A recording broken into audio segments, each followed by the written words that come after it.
યુએઈનો પ્રવાસ પૂરો કરીને પીએમ નરેન્દ્ર મોદી કતાર પહોંચી ગયા હતા।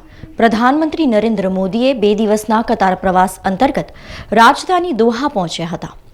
દોહા પહોંચ્યા બાદ તેમણે કતારના પ્રધાનમંત્રી શેખ મોહમ્મદ બિન અબ્દુલ રહેમાન અલ થાની સાથે બેઠક કરી હતી।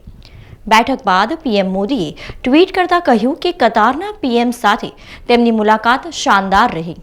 બંને નેતાઓ વચ્ચે ભારત કતાર મિત્રતા વધારવા અંગે ચર્ચા થઈ। વર્ષ 2014માં પ્રધાનમંત્રી બન્યા બાદ નરેન્દ્ર મોદીનો આ બીજો કતાર પ્રવાસ છે। અત્રે ઉલ્લેખનીય છે કે તેમણે પહેલીવાર કતારનો પ્રવાસ જૂન 2016માં કર્યો હતો।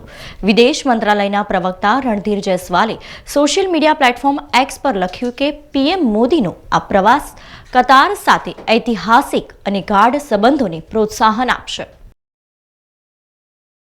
પીએમ મોદીનો આ પ્રવાસ એવા સમયે થયો છે જ્યારે હાલમાં જ કતારની સરકારે 8 પૂર્વ ભારતીયોને નેવી અધિકારીઓની ફાંસીની સજા માફ કરીને તેમને ભારત આવવાની મંજૂરી આપી દીધી। ઓગસ્ટ 2022માં કતારની ગુપ્તચર એજન્સીએ કથિત જાસૂસી મામલામાં દોહામાંથી 8 ભારતીય નાગરિકોની ધરપકડ કરી હતી, જે એક ખાનગી કંપનીમાં કામ કરતા હતા। તેમને મોતની સજા થઈ હતી। નવેમ્બર 2023માં ભારત સરકારે કતારની એક ઉચ્ચ અદાલતમાં મોતની સજા વિરુદ્ધ અપીલ દાખલ કરી હતી। કૂટનીતિક સ્તરે પણ ભરપૂર પ્રયત્નો થયા। ત્યારબાદ કતારની કોર્ટે તેમને મોતની સજાને પલટી જેલની સજા કરી હતી।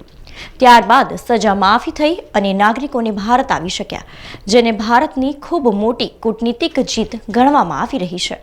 સમાચારોના સતત અપડેટ માટે TNN ન્યૂઝને YouTube પર સબસ્ક્રાઇબ કરી બેલ આઇકોન પ્રેસ કરો અને અમારી સાથે જોડાયેલા રહો Facebook, Instagram અને Twitter ઉપર।